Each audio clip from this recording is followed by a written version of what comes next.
Bueno, los saludo. Qué bueno verlos esta mañana, bendecidos y agradecidos con la bendición que Dios nos ha traído, nos ha dado. Aquí estamos en medio de las luchas, las dificultades que cada uno podemos estar enfrentando de una manera personal, pero la fe que hay en nuestro corazón es la que nos ayuda a avanzar. Así que para mí, no sé para usted, pero poder llegar a este lugar es una bendición muy grande, es un triunfo, ¿no? Porque hay muchos que ya no, ni siquiera vienen, ni siquiera les hace falta, ya comienzan a desprenderse de la mano de Dios, y eso significa, ¿no?, ir rumbo al abismo. Eso es peligroso. Les anunciamos el domingo anterior que el próximo domingo, o sea, de hoy en 8 días, vamos a celebrar la Cena del Señor. Hace más, creo que 2 años que no participamos de esta celebración, por diferentes razones. Una de las razones es porque personalmente consideré que no estamos preparados para hacerlo. Y esto es algo muy delicado. Ustedes conocen lo que dice la Biblia respecto al tema. Pero la idea es que nosotros entendamos de qué se trata para que con confianza lo hagamos y podamos ser bendecidos a través de esta celebración, porque este es un mandamiento. La celebración de la Cena del Señor. Se conoce como la Cena del Señor, se conoce como la comunión, se conoce también como el partimiento del pan, y bíblicamente en el Antiguo Testamento se conoce como la celebración de la Pascua o los panes sin levadura. Bueno, ¿qué podemos aprender de esto? Una de las cosas que me llama la atención es que por muchos años nosotros participamos de esta celebración. Lo hicimos. Yo creo que la mayoría de los que están aquí participamos de la Cena del Señor. Pero lamentablemente no teníamos el conocimiento pleno de esto. Muchos lo hicimos simplemente porque nos dijeron que había que hacerlo, simplemente porque los bautizados ya pueden hacerlo, o simplemente porque era una costumbre. Pero tenemos que hacerlo dándole el verdadero sentido a lo que esto significa. Vamos a ir entonces lo primero que tenemos que saber es que la celebración de la cena no inicia en el Nuevo Testamento. No es allí donde se le da inicio a esta celebración. Esta celebración ya se hacía antes de que Cristo viniera y se conocía como la Pascua, los panes sin levadura, y era una celebración que duraba 7 días y se hacía una vez al año. 7 días, una vez al año. Eso tuvo origen en el libro del Éxodo capítulo 12. Vamos a mirar allí la referencia, Éxodo capítulo 12,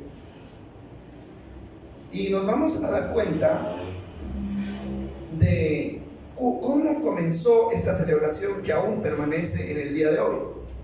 Éxodo capítulo 12, antes de que ustedes lean la proyección allá, permítanme resumirles un poquito lo que dice el capítulo. El capítulo 12 de Éxodo, o sea, cuenta las instrucciones que Dios le dio al pueblo a través de Moisés. Primero, comienza 3 días antes de la salida de Egipto, de la esclavitud. 3 días antes, les dice: 3 días antes ustedes busquen un cordero, puede ser de cabra o de oveja, tiene que tener 1 año y tiene que ser perfecto, no puede ser enfermo, no puede ser mutilado, tiene que ser perfecto. Ese cordero guárdenlo por 3 días. A los 3 días o la tarde antes de la salida, ustedes maten ese cordero y cómanselo. Únanse como familias, pónganle cuidado a esto, únanse, ¿no? Si la familia es grande, entonces un cordero para toda la familia. Si la familia es pequeña, entonces únanse a otra familia pequeña para que puedan comer el cordero. Dice que este cordero se debía comer con hierbas amargas y panes sin levadura. Tenía que ser asado, no podía ser ni cocinado ni frito, asado. Cómanselo ceñidos los lomos, con el bordón en la mano y listos para salir. Así les dio esta instrucción. Y en este versículo que vamos a leer, que es el versículo 11, después de haberles dado estas instrucciones, entonces él dice así, es la instrucción exacta que Dios les da. Dice, estas son las instrucciones para que cuando coman esa comida estén totalmente vestidos, lleven puestas las sandalias y tengan su bastón en la mano. Coman deprisa, porque es la Pascua del Señor. Esa noche pasaré por la tierra de Egipto y heriré de muerte a todo primer hijo varón y a la primera cría macho de los animales en la tierra de Egipto. Ejecutaré juicio contra todos los dioses de Egipto, porque yo soy el Señor. El 13 dice, pero la sangre sobre los marcos de las puertas servirá de señal para indicar las casas donde ustedes estén. Cuando yo vea la sangre, pasaré de largo, y esa plaga de muerte no los tocará a ustedes cuando yo hiera la tierra de Egipto. Este será un día para recordar. Cada año, de generación en generación, deben celebrarlo como un festival especial al Señor. Esta es una ley para siempre. Bueno, ahí se origina lo que hoy conocemos como la celebración de la Santa Cena. Es importante tener claro que esto fue para celebrar la salida del pueblo hebreo que estuvo 400 años bajo la esclavitud de Egipto, viviendo una vida amarga. Las hierbas amargas eran para que ellos recordaran lo amargo que fue vivir bajo la esclavitud. La sangre del cordero que tenían que ponerla en el lintel de la puerta era una marca para que el ángel de Dios que iba a pasar matando a todos los primogénitos, los primeros hijos, tanto de las personas como de los animales, viera la marca de la sangre y pasara de largo, o sea, no le hiciera daño a los hijos de los que tenían la marca en su puerta. Bueno, y ese día, en la madrugada, Dios les da la orden de salir de Egipto. Ese día termina la esclavitud y ellos tienen un panorama de libertad. Ahora sí, en la Cena del Señor, en el Nuevo Testamento, esto se hace teniendo como referencia esta celebración de la Pascua. Jesús no se inventa esa celebración en ese momento, sino que hace la celebración que tradicionalmente todos los judíos la realizaban. Y fue en esa ocasión donde Jesús instituyó la Cena del Señor. Ahora, hay una diferencia entre la celebración del Antiguo Testamento y la celebración del Nuevo Testamento. Hay diferencia. ¿Por qué? Porque en el Antiguo Testamento se celebraba un pacto antiguo, era el antiguo pacto, mientras que en la Cena del Señor se celebra un nuevo pacto. Los elementos son diferentes. ¿Qué dice Lucas 22, 7 al 8? Vamos a mirar Lucas 22, 7 al 8. Y ahí encontramos una referencia sobre este tema. Lucas 22, 7 y 8. Miren lo que dice. Llegó el festival de los panes sin levadura, ya en el tiempo de Cristo, cuando se sacrifica el cordero de la Pascua. Jesús mandó que Pedro y Juan se adelantaran y les dijo: vayan y preparen la cena de la Pascua para que podamos comerla juntos. ¿Cuántos años o siglos se celebró esto? Muchos siglos, muchos. Imagínense, de la salida de Egipto a el nacimiento de Cristo, ¿cuántos siglos hubieron? Demasiado. Pero se celebraba de una manera continua cada año. ¿Por qué? Porque el Señor había dicho: deben celebrar esto cada año por siempre. ¿Qué es por siempre? Todo el tiempo. Ahora, esa celebración en esas condiciones termina, ya no se hace más cuando Jesús establece el nuevo pacto. Pero eso no significa que la celebración se haya cancelado, porque esa orden que dio Dios en el Éxodo tiene que hacerse hasta que el Señor venga. Solo que cuando viene Jesús y hay un cambio de ley a gracia, debe haber un cambio también en la forma de celebrar la cena. ¿Cuál era la diferencia? Entonces, la diferencia era que en la Pascua del Antiguo Testamento hubo un cordero que fue sacrificado y su sangre puesta en la puerta, y de esa manera los primogénitos se libraron de morir. En la celebración de la cena igual, hubo un cordero, solo que ya no fue un animal, sino que fue ¿quién? Cristo. ¿Qué dice Juan cuando ve a Cristo por primera vez? Juan el Bautista: he ahí el Cordero de Dios que quita el pecado del mundo. A Jesús se lo identifica como el Cordero. Ahí estaba el Cordero, solo que ya no era un animal, sino que era el mismo Hijo de Dios. Ahora, la sangre es la sangre de Cristo la que libra a los que creen en Él de la muerte, pero ya no de una muerte física, sino de la muerte ¿qué? Eterna, de la muerte espiritual. Mire que los principios están ahí, solo que hay un cambio, y eso todo estaba establecido ya desde como dice Pablo, desde antes de la fundación del mundo. Ahora, para nosotros hoy es muy importante extender este tema, muy importante, demasiado importante. ¿Sabe por qué? Porque el apóstol Pablo en 1 Corintios 11, 28 y 29 hace una advertencia muy seria. 1 Corintios 11, 28 y 29, que dice, mire lo que dice: por esta razón, estamos leyendo lo que Pablo enseña acerca de tomar la cena del Señor indignamente. Por esta razón, cada uno debe examinarse a sí mismo antes de comer el pan y beber la copa. Pues si alguno come el pan y bebe la copa sin honrar el cuerpo de Cristo, come y bebe el juicio de Dios sobre sí mismo. Miren lo que dice este versículo: esa es la razón por la que muchos de ustedes son débiles y están enfermos, y algunos incluso han muerto. ¿No le parece serio esto? Esto es serio.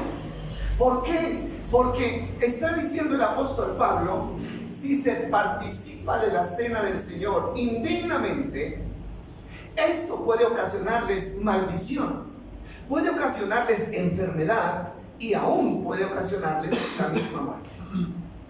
¿Qué le parece a usted? ¿Es digno de ponerle cuidado a esto? Claro.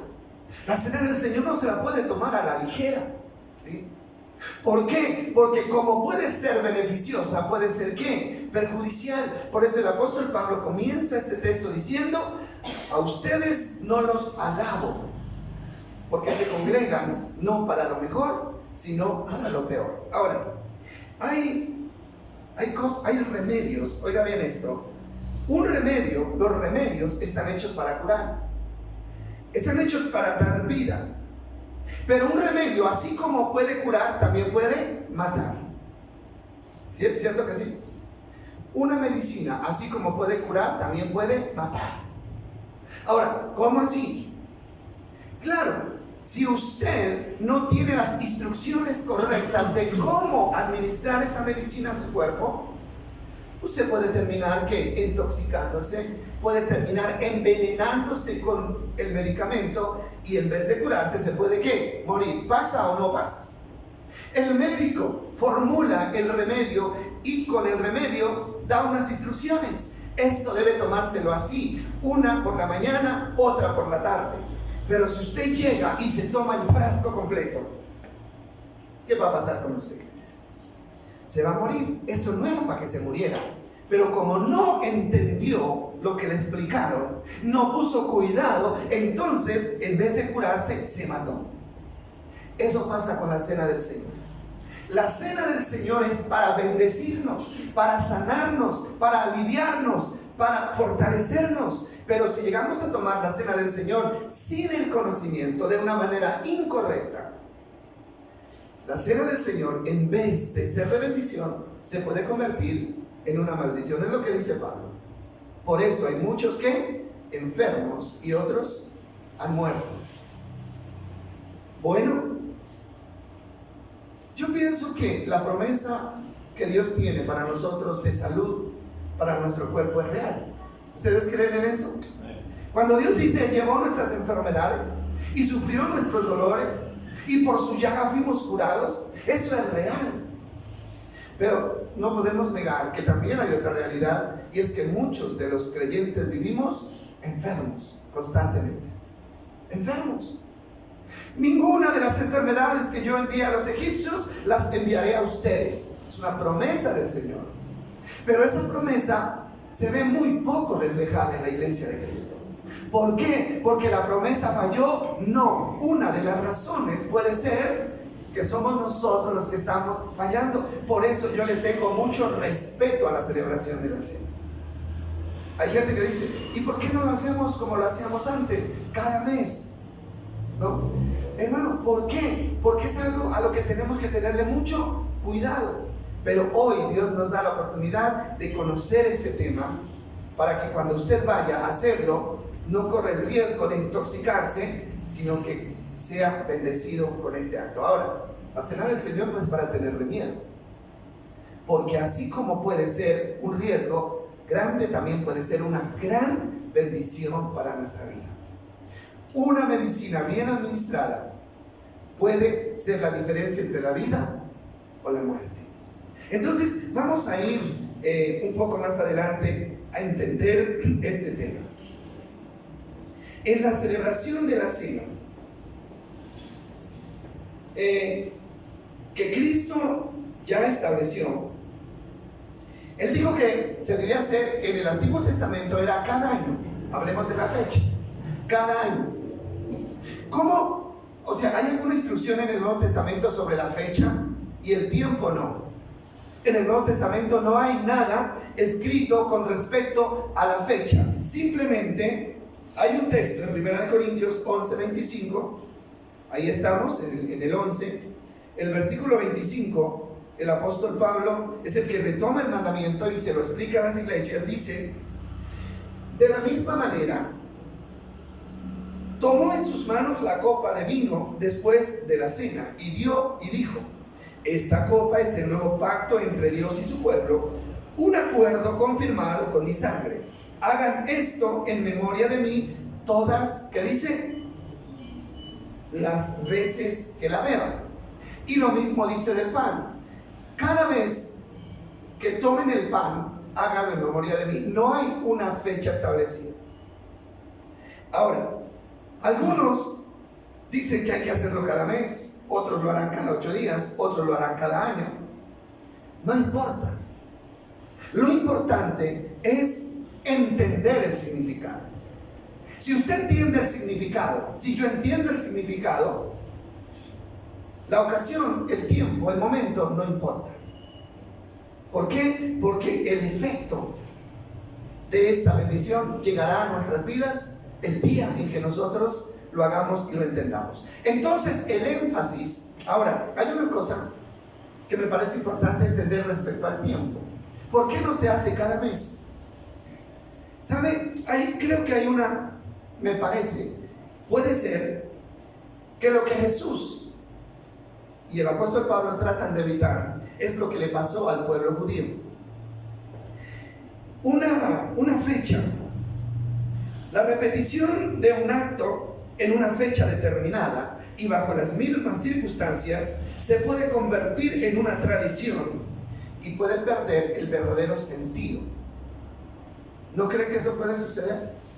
Si se repite algo, ¿no? Siempre, de la misma manera, a la misma hora, o sea, eso se vuelve tan monótono que puede perder el sentido. Y esto no puede perder su verdadero sentido. La cena del Señor no puede perder su verdadero sentido. Entonces, de pronto puede ser que no se hace mucho énfasis en una hora o en un tiempo por evitar eso. A los judíos les pasó. Los judíos celebraban esto cada año de una manera sagrada. Todos se congregaban en la capital, en Jerusalén, y celebraban esto de una manera muy rigurosa. Pero ¿entendieron el significado? Nunca lo entendieron. Porque para ellos, ¿no? Esto Fue una costumbre que se repetía cada año, sin ningún tipo de significado. Ahora, el énfasis de la palabra y de la enseñanza de Cristo no está en el tiempo ni en la hora, sino en el contenido de la celebración. Y de eso es lo que vamos a hablar. Ahora, ¿para qué se estableció la cena del Señor? Según el pasaje, el versículo que acabamos de leer, el 25, dice: de la misma manera tomó en sus manos la copa de vino después de la cena y dijo: esta copa es el nuevo pacto entre su pueblo, entre Dios y su pueblo, un acuerdo confirmado con mi sangre. Hagan esto, ¿para qué? En memoria de mí. Hagan esto en memoria de mí todas las veces que la vean. ¿Para qué es la celebración?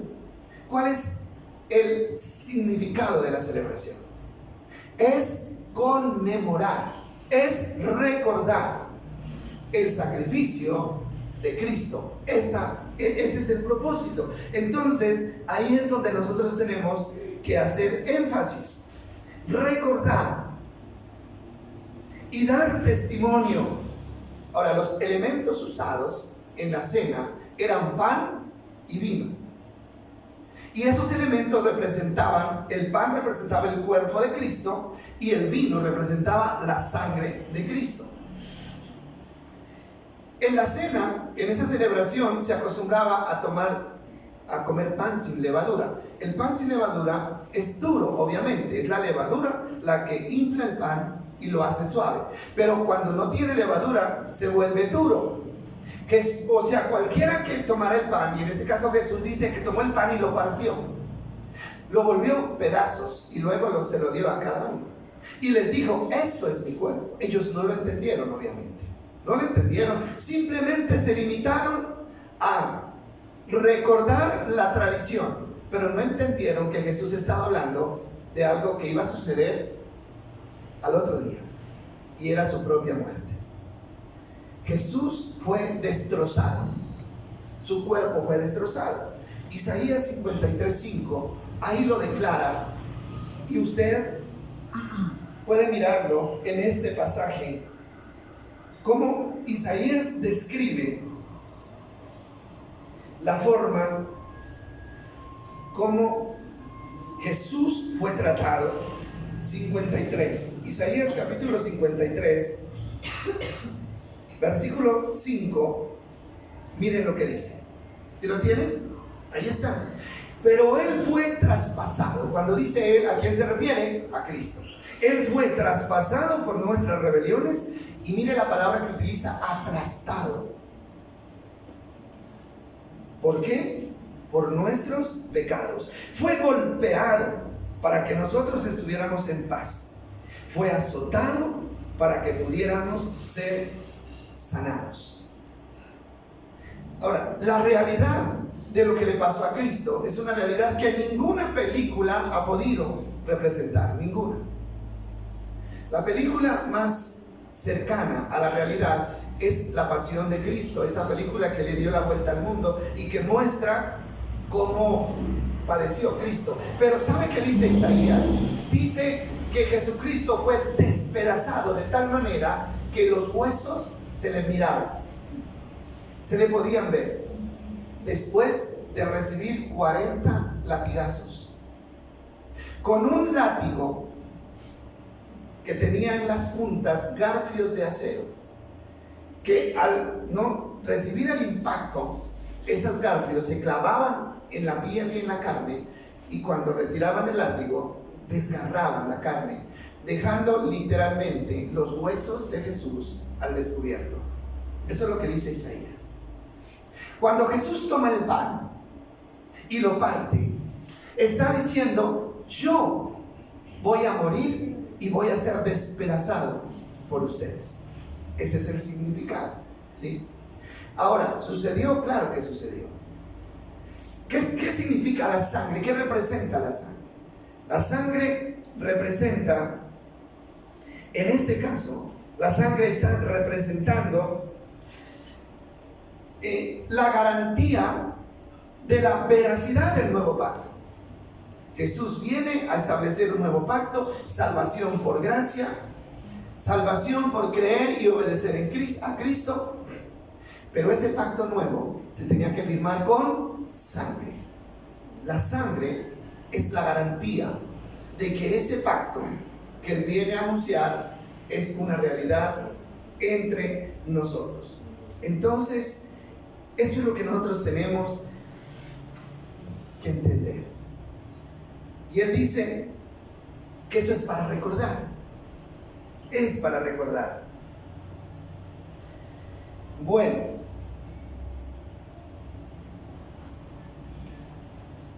hay recuerdos malos y hay recuerdos buenos en la vida de los seres humanos. ¿Sí o no? Todos tenemos recuerdos, cosas buenas y cosas malas que recordar. Ahora, la pregunta sería, ¿el recuerdo de la muerte de Cristo es bueno o es malo? ¿Es negativo o es positivo para nosotros? ¿Qué dicen ustedes? Es bueno. Ahora, pero depende de cómo se lo tome. Eso depende de cómo se tome ese recuerdo. ¿Por qué? Porque si nosotros recordamos solamente el acto físico, como muchos lo hacen, el acto físico, entonces, ¿qué va a producir en nosotros el recuerdo del Hijo de Dios siendo despedazado, siendo crucificado, siendo humillado? De esa manera, ¿qué puede producir en una persona el recuerdo del sufrimiento de un ser amado? Dolor, tristeza y hasta rabia. Y eso no es bueno, eso es negativo. Ahora, eso es lo que pasa con la gente que no entiende en la celebración de la Semana Santa. Muchos lloran mirando la película de Cristo. Sí, la gente se conmueve, y claro que nos conmueve, ¿verdad? Esto es conmovedor. A mí me conmueve. Pero yo tengo que dejar eso allí y mirarlo de otra manera. ¿Por qué? Porque si lo miramos desde la parte del resultado del sacrificio, del beneficio del sacrificio, entonces ya no es malo, ni puede causar ni tristeza, ni dolor, ni rabia, sino que debe causar todo lo contrario. ¿Qué es? Gozo, alegría, felicidad, gratitud. ¿Por qué? Porque el resultado del sacrificio de Cristo trajo vida y salvación a mi vida.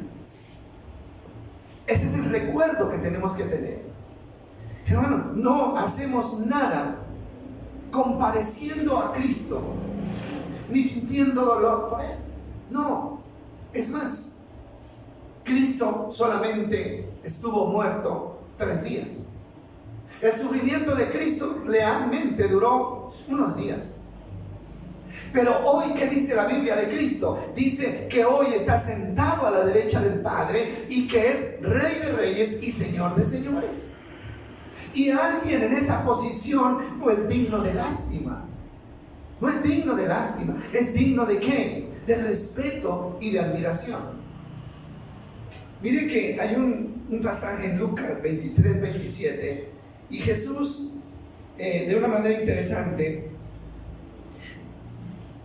reprocha a unas mujeres que se compadecían de la muerte, de lo que le estaba pasando a Cristo. Lucas capítulo 23, versículo 27, dice así: una gran multitud lo seguía cuando él iba cargando la cruz, incluidas muchas mujeres que lloraban, que dice, desconsoladas. Pero Jesús se dio la vuelta y les dijo: hijas de Jerusalén, no lloren por mí, lloren más bien por ustedes y por sus hijos. Mire lo que dice el 29: pues vienen días cuando dirán, dichosas las mujeres que no tienen hijos, los vientres que no dieron a luz y los pechos que no amamantaron. Bueno, tremendas estas palabras, ¿cierto? Esas mujeres, conmovidas por el sufrimiento, lo amaban, claro que amaban a Jesús. Entre ellas estaría María, la madre de Jesús. Lloraban por lo que le estaban haciendo a Jesús. Era normal, era natural. Pero Él se vuelve y les dice: mujeres, no lloren por mí. En otras palabras, yo no soy digno de lástima. Más bien, esas lágrimas, guárdenlas Eso a mí me preocupa, ¿no? Esas lágrimas, guárdenlas para ustedes, por sus hijos. ¿Por qué? Porque vienen días donde las mujeres que no tuvieron hijos serán llamadas felices, bienaventuradas. ¿Sabe de qué días está hablando? De estos días, de estos tiempos, donde lamentablemente el mundo ha tomado un rumbo tan complicado que muchos de los hijos, sobre todo los que no conocen a Dios, se han convertido en la tristeza más grande para sus padres. ¿Cuál es el sufrimiento más grande de las madres y de los padres hoy en día? ¿Cuál es el sufrimiento? Los hijos. A todos nos da miedo. Bueno, los que están criando a los hijos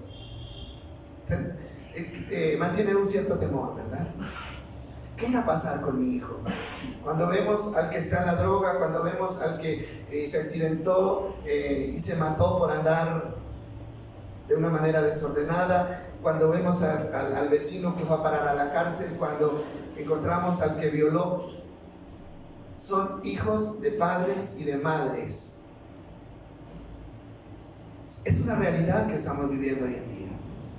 Entonces, ¿qué está diciendo el apóstol acá? Lucas, ¿qué está diciendo? Él narra y revive esa historia. Si por alguien deben preocuparse en este momento, es por quiénes, por ustedes mismos y por sus hijos. Por eso podríamos decir, si hay alguien que puede estar tranquilo, una madre que puede estar tranquila, un padre que puede estar tranquilo, es cuando ha conducido a sus hijos en el camino del Señor. Eso es lo único que le puede dar tranquilidad, ¿o no? Una esposa que tiene un esposo cristiano debe estar muy agradecida con Dios, porque puede estar tranquila. Pero una mujer que no tiene un hombre temeroso de Dios jamás va a estar tranquila. ¿Por qué? Porque siempre va a haber un riesgo de traición. Y lo mismo el esposo que tenga una mujer cristiana debe vivir agradecido con Dios, agradecido. ¿Por qué? Porque hay alguien que cuida no solamente de la persona, sino de su hogar, de su vida. Y los padres que tengan hijos cristianos deben estar agradecidos y pueden quitarse de encima esa carga de esa tensión de a qué hora llega, llegará, no llegará, qué está pasando. Y no solamente nos preocupa, hermano, la estadía de las personas aquí en la tierra, la seguridad de ellos aquí en la tierra, aún nos cargamos con qué va a pasar después de que ellos mueran. Eso tenemos que tenerlo muy en cuenta. Por eso los que están criando hijos todavía, procuren por todos los medios que ellos entiendan y conozcan. No descuidemos esa parte.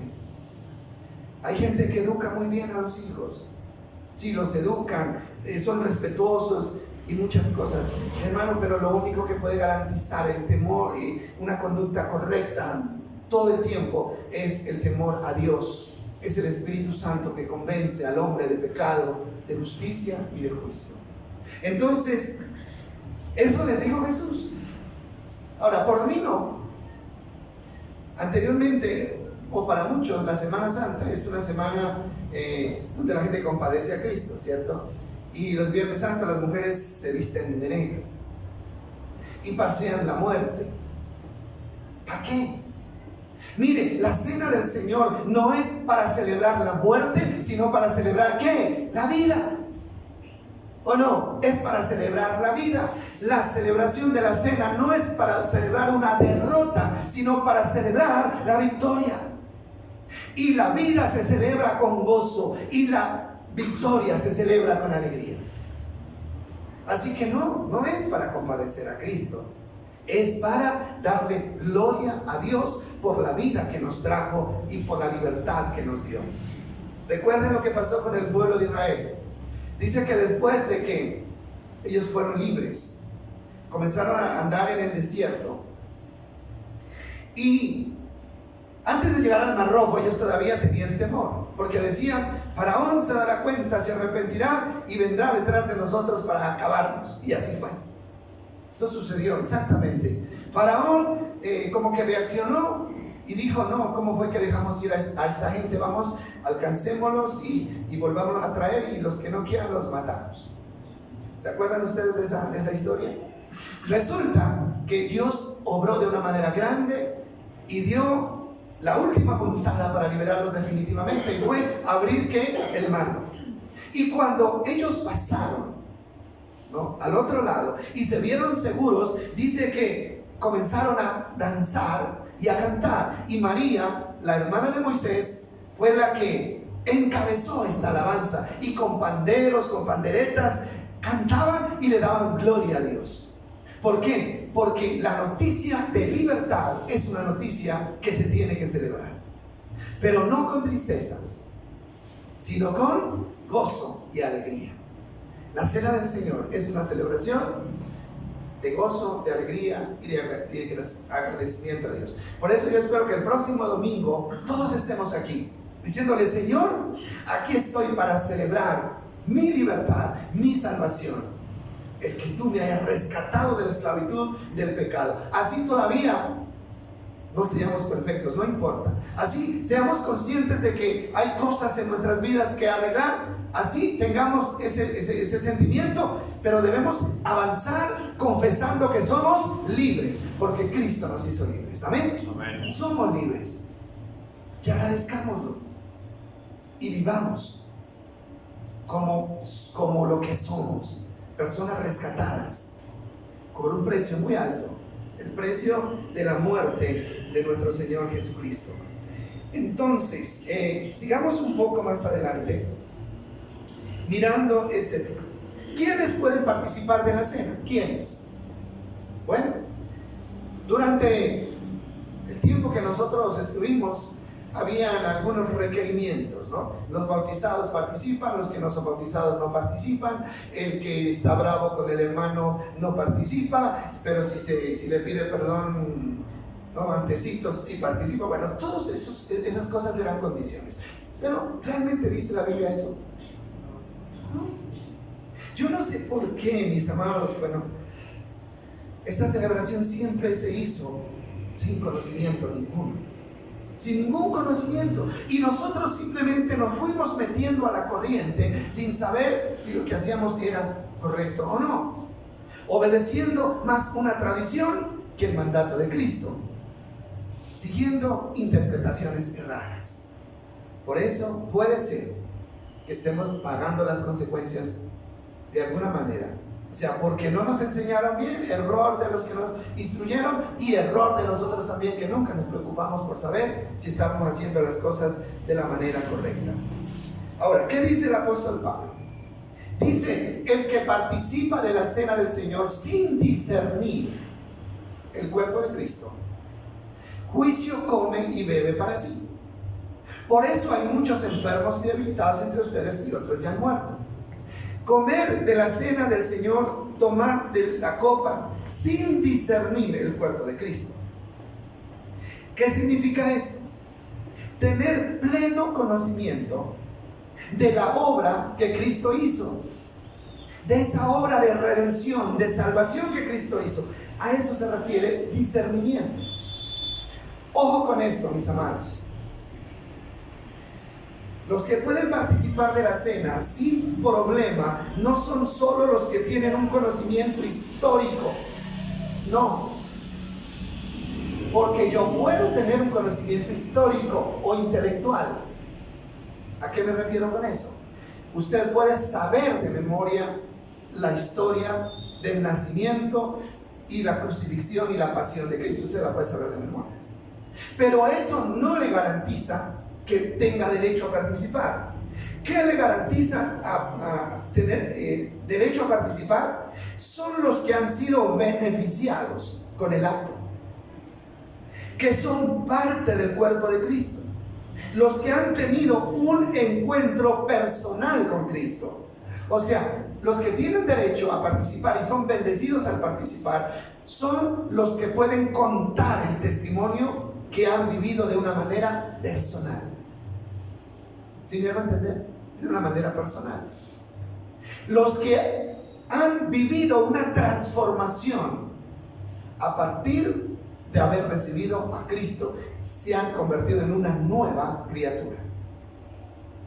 Entonces, lo que yo tengo que certificar no es pertenezco a fulana iglesia, me bauticé en tal iglesia, asisto todos los domingos a la iglesia. No, eso no le garantiza nada. Lo que usted tiene que examinar es: ¿realmente soy una nueva criatura? ¿Hago parte del cuerpo de Cristo? ¿Soy miembro de la real iglesia de Cristo en la tierra? Si eso es así, hágalo. Pero si no es así, deténgase, porque estaría comiendo y bebiendo juicio para sí. Ahora, vamos a mirar esta realidad ilustrada en la exhortación que Pablo les da a los corintios. En el capítulo 11 versículo 17 al 22. Primera de Corintios 11, 17 al 22. Póngale mucho cuidado a esto, porque aquí está una respuesta muy importante. Primera de Corintios, capítulo 11, versículo 17. Tomando la cena del Señor indignamente. Ya está ahí. Dice: pero en las siguientes instrucciones no puedo elogiarlos. Le habla Pablo a la iglesia de Corinto. Pues parece que hacen más daño que bien cuando se juntan. Primero, oigo que hay divisiones entre ustedes cuando se reúnen como iglesia, y hasta cierto punto lo creo. Pero por supuesto que tienen que haber divisiones entre ustedes para que los que tienen la aprobación de Dios sean reconocidos. Cuando ustedes se reúnen, la verdad es que no les interesa la cena del Señor. Pues algunos se apresuran a comer su propia comida y no la comparten con los demás. Como resultado, algunos se quedan con hambre mientras que otros se emborrachan. ¿Que acaso no tienen sus propias casas para comer y beber? ¿O de veras quieren deshonrar la iglesia de Dios y avergonzar a los pobres? ¿Qué se supone que debo decir? ¿Quieren que los elogie? Pues bien, de ninguna manera los elogiaré por eso. Pues yo les transmito lo que recibí del Señor mismo la noche que fue traicionado. Y ahí comienza la narración de la cena. Hermano, póngale cuidado a esto que es muy importante. Pablo ilustra esta verdad haciendo un llamado y una exhortación a la conducta inapropiada de la iglesia de Corinto. Era la iglesia, oiga bien, la iglesia de Corinto, fundada por el mismo Pablo. Pero ¿qué estaba haciendo la iglesia de Corinto? Estaba totalmente errada al celebrar la cena del Señor. Totalmente equivocada. Ustedes están celebrando la cena de una manera equivocada, y esto, en vez de beneficiarlos, los va a perjudicar. Es lo que Pablo trata de explicarles. ¿Qué hacían ellos? Comían, o sea, llevaban fiambre a la iglesia. Y mira lo que hacían ellos, ¿no? Llevaban comida porque era un ágape, era una fiesta. Y los que tenían plata llevaban buena comida. Y los que no tenían plata, pues llevaban lo que podían. Y los que no tenían nada, no llevaban nada. Y todos se reunían. Y en un momento se ponían a comer todos, destapaban el fiambre. Y los que llevaban buena comida comían hasta saciarse y hasta se emborrachaban, pero nunca le compartían al que no tenía nada. Unos comían hasta rebotarse y otros miraban comer. Eso es lo que reprocha el apóstol. Dice, esa es la conducta que debe tener un verdadero cristiano. Pero además de eso, habían divisiones y pleitos entre ellos. Entonces mire usted lo que estaba pasando allí. ¿Eso qué muestra? Eso muestra que ellos realmente no estaban viviendo la vida cristiana como tenían que vivirla. No habían discernido la obra de Cristo. No habían entendido que el verdadero cristiano debe cambiar de conducta. Miren lo que dice 1 Juan 3:17. Ese es otro texto que miramos allí, 1 de Juan 3:17, hablando de qué, de el amor de una persona que verdaderamente se ha convertido a Cristo. Si alguien, oiga bien lo que dice, tiene suficiente dinero para vivir bien y ve a un hermano en necesidad, pero no le muestra compasión, ¿cómo puede estar el amor de Dios en esa persona? Era lo que estaba pasando con los corintios, ¿no? Vean al hermano que estaba botando la baba mientras otros comían, pero ellos jamás les dolía el corazón diciendo, vamos a compartir un pedacito con el que no trajo nada. Entonces Juan dice, ¿cómo mora el amor de Dios en el corazón de una persona insensible frente a la necesidad de un hermano? Es que ni a un animal se le hace eso. Hay personas que si se sientan a comer y el perrito está ahí, da pena, ¿verdad? Y le tiran un pedacito. Pero ellos no. Se llenaron, se saciaron, y a los que estaban al lado no los determinaron. Ahora, aparte de las divisiones y de los pleitos, eso es lo que hace que Pablo llegue a una conclusión. Ustedes no han entendido la obra de Cristo en la vida de una persona. Entonces podríamos decir, esta conducta demostraba que ellos no habían entendido la obra de Cristo, que no lo estaban ni siguiendo, ni estaban siguiendo su ejemplo. ¿Por qué? Porque el ejemplo de Cristo era otro, ¿sí? No eran verdaderos seguidores, sino impostores. Al participar de la cena, entonces miren lo que pasa, esta es la clave. Ellos, al participar de la cena, estaban dando un testimonio falso de su conversión. Estaban hablando de algo que realmente no era. Y eso es grave. Yo no sé por qué, pero para Dios la falsedad, la hipocresía, eso es grave. Una persona que ha recibido a Cristo no puede comportarse así de ninguna manera. Nunca. No es lógico. De un árbol bueno no se pueden esperar ¿qué? Frutos malos. Recordemos lo que determina si somos seguidores de Cristo o no, ¿qué es? Está dicho por Jesús, está dicho por Juan: el amor hacia los demás. Juan 13:35 dice, muy conocido el texto, ¿lo recuerdan? En esto conocerán todos que ustedes son mis discípulos, si tuvieren ¿qué?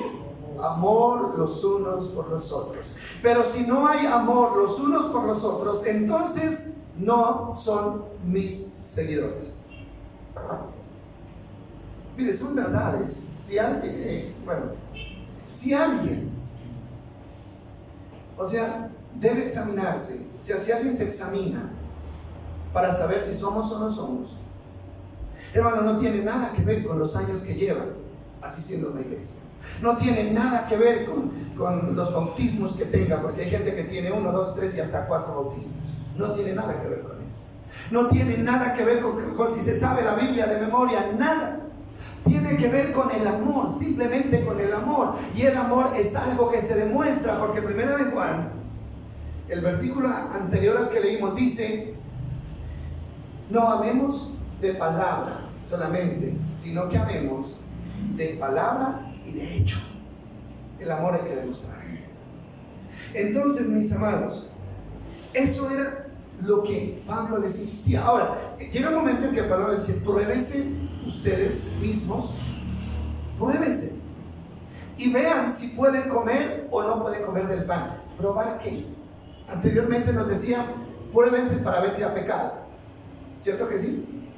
Nos hacían hacer memoria, y bueno, la Santa Cena se anunciaba el primer domingo de cada mes, hay Santa Cena, y esa semana uno empezaba a prepararse.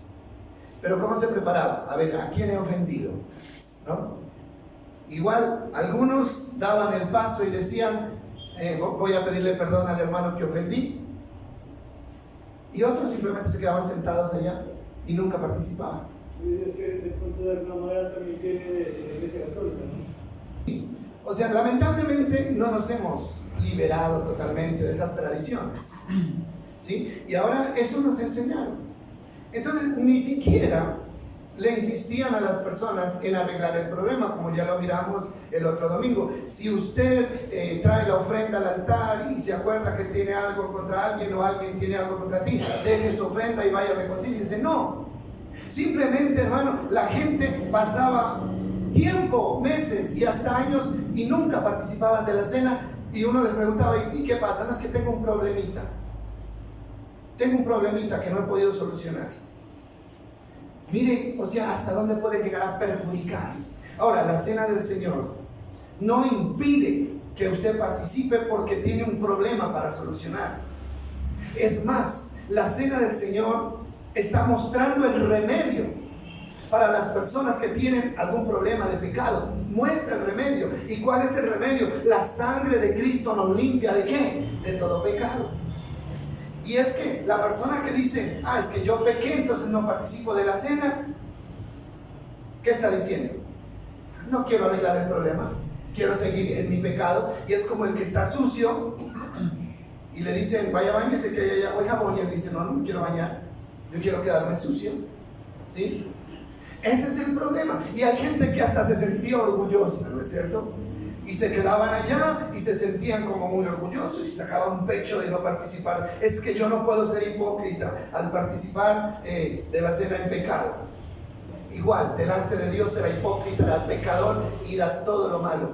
¿Por qué? Porque pudiendo solucionar el problema, no intentaba solucionarlo. Mala orientación, mala información. ¿Sí? Entonces, el asunto cuando dice examínense no es tanto examínense si usted ha cometido un error. ¿Por qué? Porque Dios entiende que nosotros como seres humanos podemos caer en pecado aún después de habernos convertido a Cristo. El asunto es, usted debe examinarse si se ha convertido de verdad. ¿Sabe por qué? Porque una persona verdaderamente convertida, cuando peca, se arrepiente, porque el Espíritu Santo lo conduce al arrepentimiento. Pero una persona que no ha conocido a Cristo peca y no pasa nada, nunca se va a arrepentir. Y esa es la diferencia. Entonces el examen no es para saber si he pecado, el examen es para saber si me he convertido realmente a Cristo. ¿Cómo sé si me he convertido a Cristo o no? A mí no tiene que decírmelo nadie. Eso no lo garantiza el libro de membresía de una iglesia. Eso no lo garantiza, ¿no?, el bautismo. Eso lo garantiza la conducta de cada uno. Usted sabe cuál es su conducta. Su conducta es de acuerdo a lo que Dios dice. Su conducta le hace honor a la enseñanza de Cristo, o su conducta es igual a la de los corintios, totalmente contraria, sobre todo en el amor. Sobre todo en el amor que vamos a tener a nuestro prójimo. Vamos a cerrar aquí considerando algo que me parece fuerte, pero que tenemos que entenderlo para poder determinar que a Dios no le gusta la hipocresía. A Dios no le gusta, de ninguna manera. Y es el caso de Ananías y Zafira. Murieron. ¿Por qué?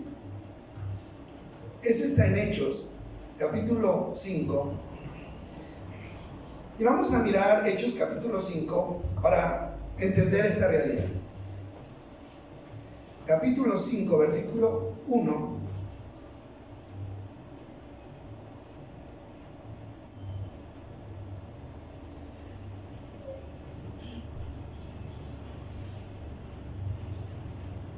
Bueno, los pongo en contexto aquí para poder entender. En este tiempo, los discípulos tenían una costumbre, o había una dinámica, y era que cuando los que se convertían al Señor voluntariamente, muchos vendían las propiedades, lo que tenían, y llevaban el dinero a un fondo común, y de ahí comían todos. Eso nadie los obligó, simplemente fue una decisión que ellos tomaron. ¿Por qué? Porque ellos hicieron comunidades de cristianos y solamente compartían entre ellos. Y así era la dinámica. Eso no era un mandamiento, eso fue una conclusión que hicieron y que al fin no fue para bendición, sino para mal.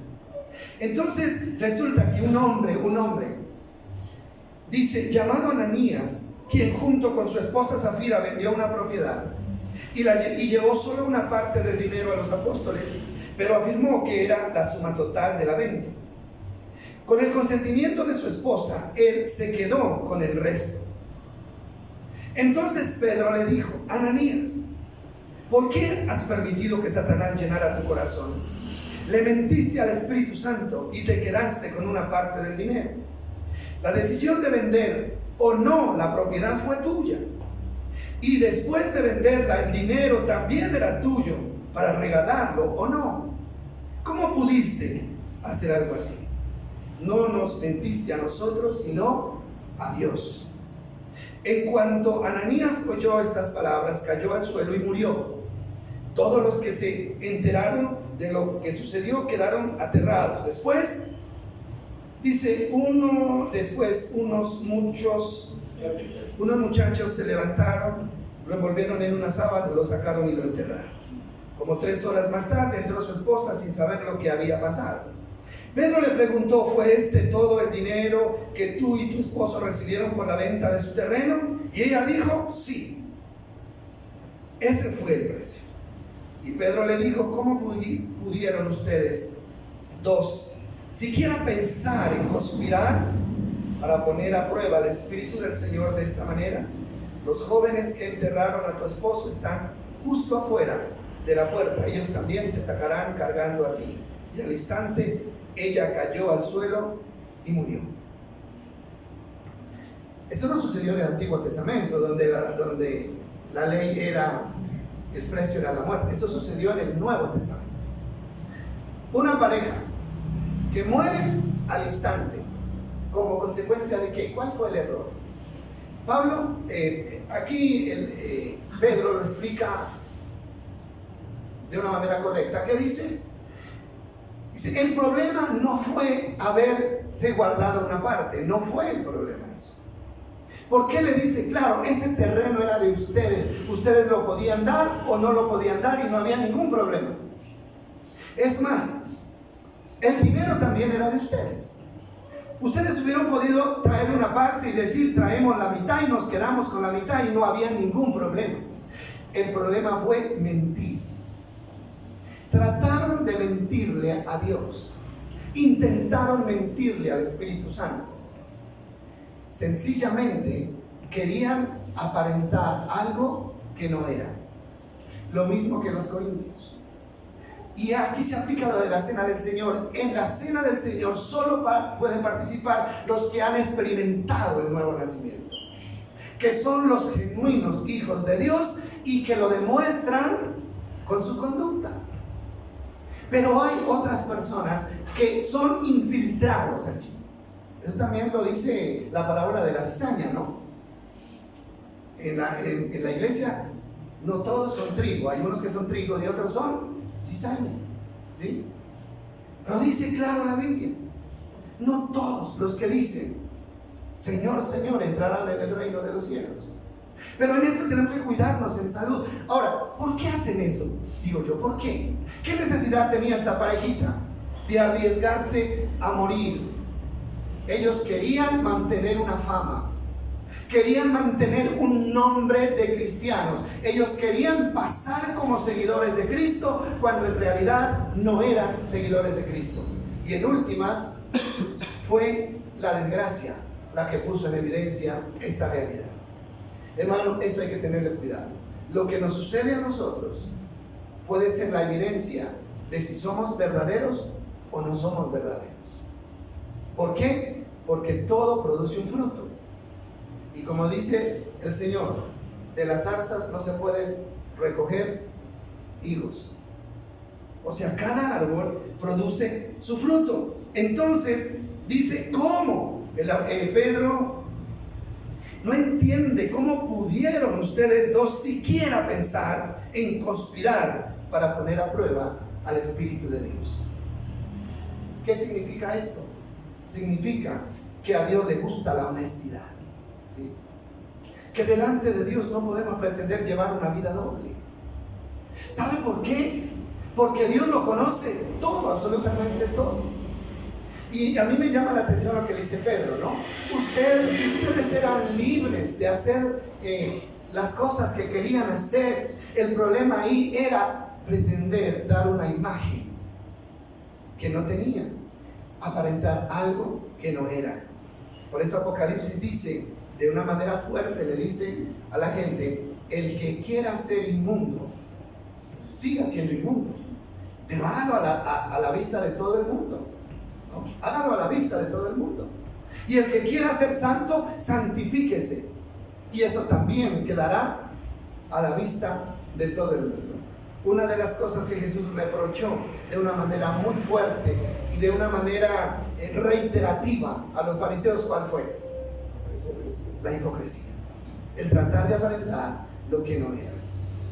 Ahora, mire, una esposa que se deja llevar por una conducta mala de su esposo. Por eso nosotros no podemos caer. Así sea mi esposa, sea mi esposo, si nos insinúan, si nos están incitando a cometer algo en contra de Dios, usted no lo puede consentir. ¿Por qué? Porque antes de serle fiel a una persona, a un ser humano, nosotros necesitamos serles fieles ¿a quién? A Dios. ¿Sí? Eso también nos puede enseñar este pasaje, ¿no? ¿Por qué? Porque ellos se pusieron de acuerdo. Primero muere él, y Dios, que es misericordioso, le da una oportunidad a ella. Y dice, bueno, ella pudo haberse arrepentido en el camino y pudo haber dicho, no, yo no puedo respaldar la mentira de mi marido, pero decidió respaldarlo y le fue mal. Entonces, hermano, dejamos hasta aquí, y como el próximo domingo es el que vamos a celebrar la cena, el sábado vamos a estar concluyendo este tema para el domingo poder estar listos. Ahora, esto sí crea cierto temor, ¿verdad? Pero ¿sabe qué? Esto no es para que cree temor, no. Todo lo contrario. Si yo no estoy seguro, entonces me aseguro. ¿Cómo me voy a asegurar? Pues haciendo las cosas que tengo que hacer, comprometiéndome con Dios de verdad. Igual ya estamos en el camino, ¿no? Ya estamos en el camino y ya no hay forma de escaparnos, porque ya tenemos el conocimiento. Entonces, ¿qué nos queda? Listo. Ahora, pero yo sé, mis amados, que nosotros hemos sido honestos y fieles al Señor. Hemos sido honestos. Y eso es algo que a mí me gusta del grupo, de este grupo, ¿sí? Hemos ido aprendiendo, hemos ido dejándonos moldear. Dios está obrando en nosotros, y lo que haga falta, Él lo hará en el camino. Así que esto no es para tener temor, simplemente es para asegurar la bendición completa de Dios para nuestras vidas. Amén. Así que vamos entonces nosotros a meditar sobre esto esta semana. Y sí, y en la cena participamos. Yo pienso que eso puede ser así. Bueno, entonces terminamos aquí. Que Dios los bendiga y que todas estas enseñanzas nos ayuden a crecer, ¿no?, en el conocimiento y en la obediencia a Cristo. Vamos a orar. Señor, queremos agradecerte. Padre, ya estamos trayendo a nuestra memoria, Dios, tu sacrificio, tu muerte, tu sufrimiento, tu dolor, porque tú sufriste como cualquier ser humano viviendo en carne. Señor, y tú no quieres que nos olvidemos de esto. Tú quieres que lo tengamos fresco en nuestra memoria. ¿Por qué? Porque así, Señor, nunca nuestro amor hacia ti se va a enfriar. Nunca tendremos la idea de abandonarte. Nunca, Señor, tendremos esa idea de ofenderte a propósito.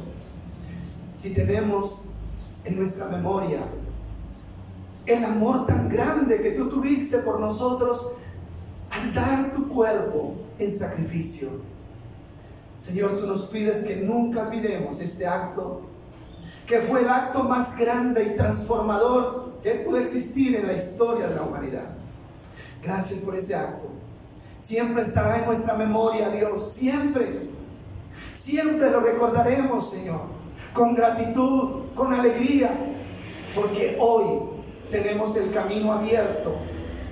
Por el sacrificio de Cristo tenemos la posibilidad de la salvación. Gracias, Señor, por ayudarnos a entender. Y Espíritu Santo, sigue iluminando nuestras mentes para poder entender estas verdades tan importantes. Bendigo a tus hijos, a los que están aquí, a los que no vinieron. Señor, en el nombre de Jesús yo los bendigo, con conocimiento y sabiduría, con paz en sus corazones, Señor, y con esa determinación firme de acercarnos cada día a ti y agarrarnos más fuertes de tu mano. En el nombre de Jesús. Amén y amén.